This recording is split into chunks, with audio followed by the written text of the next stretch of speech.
جب آ گئی تھی اللہ. جیسے قریشی صاحب نے کہا نا، تھے شیر مگر بھیڑوں میں رہ وہی پھر وہ فریب خوردہ شاہی کے پلا ہو کرگسوں میں، اسے کیا خبر کہ کیا ہے رہو رسم شہبازی.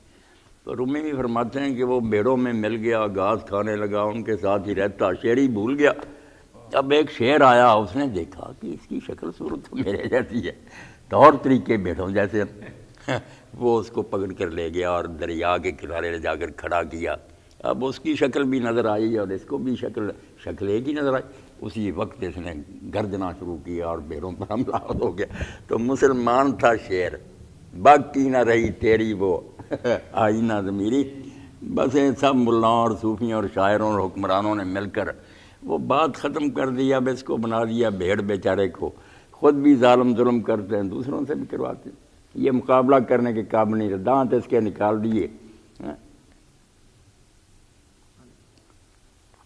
سارے اس میں قصوروار، ملا اور صوفی اور حکمران، ساروں نے مل کر ہی نہ